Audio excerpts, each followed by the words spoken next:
जय हिंद दोस्तों। बाबा रामदेव ने एलोपैथी को लेकर जो बातें कही थी, वो मामले ने काफ़ी ज़्यादा तूल पकड़ लिया।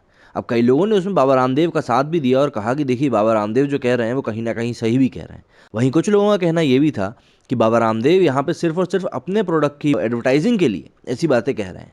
अब देखिए दोनों तरफ की बातें अगर हम समझें तो बाबा रामदेव से बड़ा कोई बिजनेसमैन इस समय भारत में है नहीं। उनका दिमाग जितना तेज़ है वो हम सभी जानते हैं, और उन्होंने किस तरीके से अपनी कंपनी को कहाँ से कहाँ पहुँचा दिया ये भी हम सभी जानते हैं।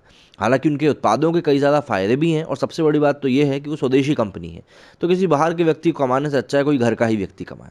लेकिन ये जो एलोपैथी वाला कांड है ये बढ़ता ही जा रहा है। योग गुरु रामदेव ने एलोपैथी दवाओं पर अपने बयान को भले ही वापस ले लिया, लेकिन विवाद अभी खत्म होता नहीं दिख रहा। अब रामदेव ने खुले तौर पर इंडियन मेडिकल एसोसिएशन और फार्मा कंपनियों को निशाना बनाया है और उनसे 25 सवाल पूछे हैं। ये सवाल रामदेव ने ट्वीट किए। सवालों के साथ लिखा है, मैं इंडियन मेडिकल एसोसिएशन व फार्मा कंपनियों से विनम्रता के साथ सीधे 25 सवाल पूछता हूँ। इंडियन मेडिकल एसोसिएशन ने सोशल मीडिया पर वायरल हुए एक वीडियो का हवाला देते हुए शनिवार को कहा था कि रामदेव ने दावा किया है कि एलोपैथी बकवास विज्ञान है और भारत के औषधि महानियंत्रक द्वारा कोविड-19 के इलाज के लिए मंजूरी की गई रेमडेसिविर, फेविफ्लू तथा ये सभी दवाएं कोविड-19 मरीजों का इलाज करने के लिए फेल रही हैं।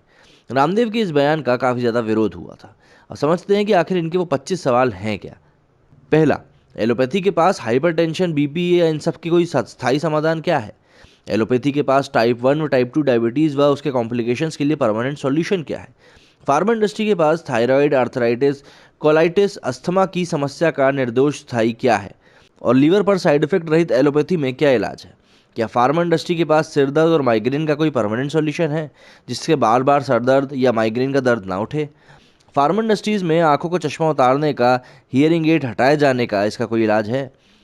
एलोपैथी के पास फैटी लीवर और लीवर सिरोसिस, हेपेटाइटिस को क्योर करने के लिए मेडिसिन क्या है? जैसे आपने टीबी व चेचक आदि का स्थायी समाधान खोजा है, वैसे ही लीवर की बीमारियों का समाधान खोजिए। अब तो एलोपैथी को शुरू हुए 200 साल हो गए, ज़रा बताइए। पांचवा, फार्मा इंडस्ट्री में हार्ट के ब्लॉकेज को रिवर्स करने का उपाय क्या है? बिना बाईपास के, बिना ऑपरेशन के और इम्प्लांट किए क्या कोई समाधान है? छठा, फार्मा इंडस्ट्री में इनलार्ज हार्ट और इंजेक्शन फ्रैक्शन कम होने पर बिना पेसमेकर लगाए कौन सा इलाज है? पायरिया होने पर, जिससे कि दांत हिलने बंद हो जाएं, मसूड़े मजबूत हो जाए, ऐसी कोई दवाई बताएं जिससे करोड़ों लोग दुखी हैं। एक आदमी का रोज़ कम से कम आधा से 1 किलो वज़न कम हो जाए, बिना सर्जरी के, बैरिएट्रिक सर्जरी और लाइपोसक्शन के बिना, बिना किसी छेड़छाड़ के दवाई खाएं और वज़न घट जाए। क्या फार्मा इंडस्ट्री में ऐसी कोई दवाई है? सोराइसिस, सोराइटिक आर्थराइटिस व सफ़ेद दाग का कोई निर्दोष स्थायी समाधान बताएं।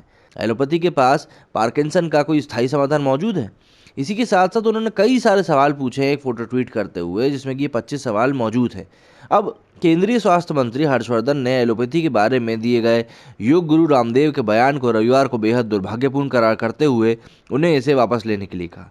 इसके बाद रामदेव ने ट्वीट करके बयान वापस लेने की बात कही। रविवार रात को रामदेव ने लिखा था कि जिससे हार्ट का साइज और फंक्शन नॉर्मल हो जाए, कैसे उसे रिवर्स कर सकते हैं बिना पेसमेकर के, उसका एक इलाज क्या है आपके पास? कोलेस्ट्रॉल के रोगियों में कोलेस्ट्रॉल माननीय हर्षवर्धन का पत्र प्राप्त हुआ। इसके संदर्भ में चिकित्सा पद्धतियों के संघर्ष के इस पूरे विवाद को खेदपूर्वक विराम देते हुए मैं अपने वक्तव्य वापस लेता हूं और ये पत्र आपको संप्रेषित कर रहा हूं।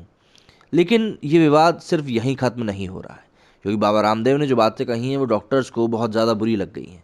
देखिए, आप और कुछ माने या ना माने कि एलोपैथी के पास इलाज है नहीं है, ये सब बातें हम एक बार कर लेंगे, लेकिन सबसे बड़ी बात जो सामने आ जाती है कि जिस तरीके से इस कोविड महामारी के बीच में डॉक्टर्स फ्रंटलाइन वॉरियर्स बनकर मरीजों के साथ लगे हुए हैं दिन रात, उसको देखते हुए ऐसा लगता है कि उनके जो किए हुए हैं, उनका जो जो भी कुछ मेहनत वो कर रहे हैं, उसके ऊपर अभी ये फ़िलहाल समय नहीं है ऐसी उंगली उठाने का। मेरे इस वीडियो में फ़िलहाल इतना ही। जय हिंद, जय भारत।